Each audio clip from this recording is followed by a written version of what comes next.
Hello bachcho, let's see this question. The question says, these questions consist of two statements, each printed as statement 1 and statement 2. While answering these questions, you are required to choose any one of the following responses. And these are the four responses which have been given. First statement says, second period elements do not involve in excitation of electron. And statement 2 says, second period elements do not have vacant 2d orbitals.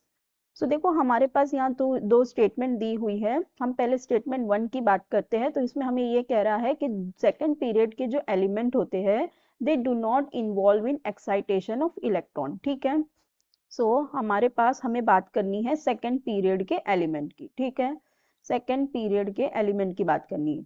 अगर second period के element की अगर हम बात करें तो मतलब कौन से हमारा लेट्स से एग्जांपल हम ले लेते हैं, कार्बन ले लेते हैं। ठीक है, हम ले लेते हैं कार्बन।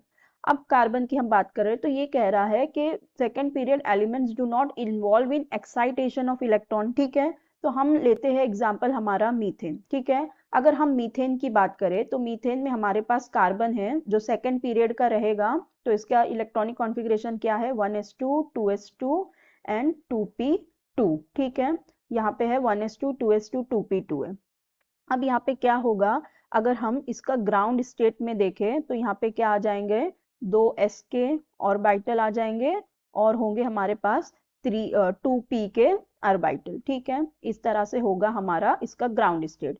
अब जब ये एक्साइटेड स्टेट में जाएंगे तो एक्साइटेड स्टेट में क्या हो जाएगा, एक्साइटेड स्टेट में ये जो s का एक इलेक्ट्रॉन है ये क्या कर जाएगा, जंप कर जाएगा p ऑर्बिटल में। तो यहाँ पे ये इस तरह से होगा एक्साइटेशन और यहाँ से ये एक इलेक्ट्रॉन p ऑर्बिटल में एक्साइट कर जाएगा एक्साइटेशन स्टेट में। तो यहाँ देखो स्टेटमेंट में हमें ये कह रहा था कि जो सेकंड पीरियड के एलिमेंट है they do not involve in excitation of electron. So ये स्टेटमेंट बिल्कुल ही फॉल्स हो गई, क्योंकि देखो यहाँ पे एक्साइटेशन तो हो रही है, ये इलेक्ट्रॉन ने क्या किया है, एक्साइट ही तो किया है ना। यहाँ पे एक्साइट हुआ है और यहाँ से एक इलेक्ट्रॉन एक्साइट होके p ऑर्बिटल में गया, तो मतलब यहाँ पे एक्साइटेशन होती है। फिर यहाँ पे क्या हो जाएंगे, ये जो चार हाइड्रोजन है वो यहाँ पे आके अपने अपने इलेक्ट्रॉन देके यहाँ पे चार हाइड्रोजन यहाँ पे हाइब्रिडाइज हो जाते हैं अपने एक एक इलेक्ट्रॉन देके। सो यहाँ पे क्या बन जाते हैं, चार sp3 के ऑर्बिटल बन जाते, हाइब्रिडाइज्ड sp3 के चार ऑर्बिटल बन जाते। ठीक है, तो यहाँ से हमारे पास चार sp3 के हाइब्रिडाइज्ड ऑर्बिटल मिलेंगे।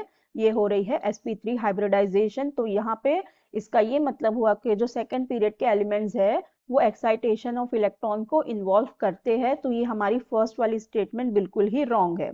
सेकंड स्टेटमेंट हमें ये कह रहा है कि second period elements do not have vacant d orbitals. So yes, ये वाली जो स्टेटमेंट है ये बिल्कुल ही करेक्ट है। क्यों, क्योंकि देखो हम बात कर रहे हैं सेकंड पीरियड के एलिमेंट की। ठीक है, अब सेकंड पीरियड के एलिमेंट है मतलब हमारे पास n की वैल्यू 2 है, n की वैल्यू 2 है। तो अगर हम l की वैल्यू देखें तो l की वैल्यू क्या होती है, ये होती है फ्रॉम 0 टू n-1 हो जाती है। ठीक है, तो यहाँ पे n हमारा 2 है तो यहाँ हमारे l की वैल्यू होगी 0 n 1। ठीक है, तो अब 0 और 1 होगी तो 0 पे होता है हमारा s ऑर्बिटल और 1 पे होता है हमारा p ऑर्बिटल। अब यहाँ पे देखो d ऑर्बिटल तो है ही नहीं, तो इसका मतलब कि ये जो हमारे सेकंड पीरियड के एलिमेंट होते हैं, second period element do not have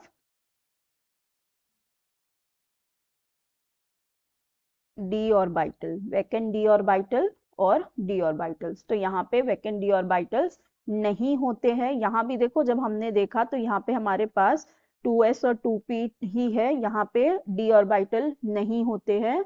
so इसका मतलब ये वाली जो हमारी सेकंड स्टेटमेंट है ये बिल्कुल ही करेक्ट है कि सेकंड पीरियड एलिमेंट्स के पास वैकेंट d ऑर्बिटल नहीं होते। ठीक है, यहाँ पे लिख दो वैकेंट। सो अगर हम हमारा रिस्पॉन्स देखें तो रिस्पॉन्स में क्या होना चाहिए कि फर्स्ट स्टेटमेंट फॉल्स है एंड सेकंड वाली ट्रू है। सो बी में दिया हुआ है if statement 1 is false but the statement 2 is true. So ये वाला हमारा करेक्ट ऑप्शन हो जाएगा। So our answer will be statement option B. So I hope you understood the concept well. Best of luck. Thank you.